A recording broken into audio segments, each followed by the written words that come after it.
ये बेटा हम पढ़ रहे हैं आइसोटॉप्स, ठीक है।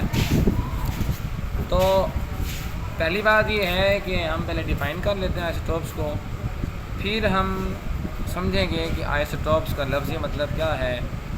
आइसो मीन तो सेम है और टॉप्स का लफ्ज़ी मतलब हुआ करता है पोजीशन। तो सेम पोजीशन का मतलब क्या है, इस चीज़ को भी हम साबित करेंगे। अब यहाँ गौर करें कि वो कौन से आइटम्स हैं जो एक दूसरे के आइसोटॉप्स कहलाते हैं।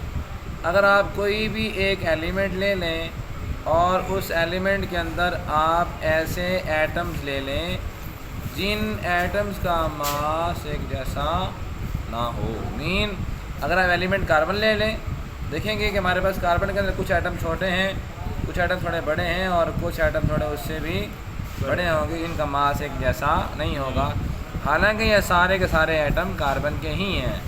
जब गौर किया गया तो मालूम हुआ ये तीनों एटम जो हैं, इन तमाम के तमाम एटम्स का एटॉमिक नंबर 6 ही था, क्योंकि ये सारे एटम एक एलिमेंट के ही थे। लेकिन जब हमने मास की बात की तो इस एटम का मास था 12, इसका मास 13 और इसका मास था 14। तो हमने कहा जी ये तो एक ही एलिमेंट के ऐसे एटम्स हैं जिनका एटॉमिक मास जो है वो डिफरेंट है और एटॉमिक नंबर सेम है, इनको हम लोग आइसोटॉप्स का नाम देंगे।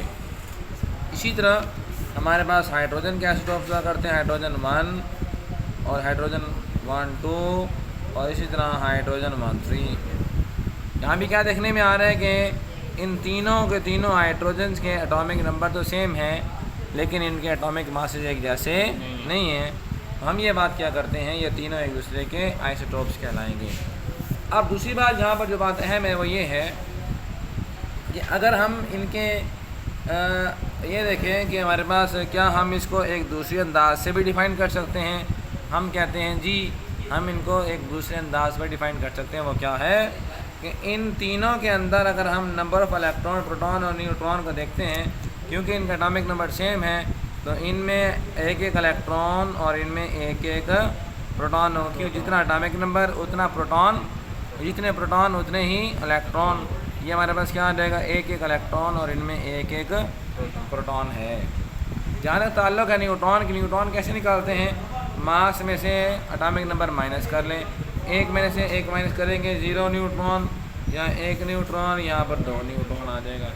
तो अब हम आइसोटॉप को इस तरह भी डिफाइन कर सकते हैं, किसी भी एलिमेंट के वो एटम्स कि जिनके अंदर इलेक्ट्रॉन और प्रोटॉन तो सेम हो लेकिन उनमें क्या हो कि उनके अंदर न्यूट्रॉन एक जैसे ना हो, उन्हें क्या बोलेंगे कि हमारे पास वो भी एक दूसरे के आइसोटॉप्स कहलाते हैं। ठीक है। अब जहाँ तक ताल्लुक़ है इनके प्रॉपर्टीज़ के हवाले से, तो हम देखते हैं कि जो हमारे पास कुछ प्रॉपर्टीज़ फ़िज़िकल हुआ करती है, कुछ केमिकल प्रॉपर्टीज़ होती हैं। फ़िज़िकल प्रॉपर्टीज़ का ताल्लुक़ मास के साथ होता है, ठीक है, मास एक फ़िज़िकल प्रॉपर्टी है।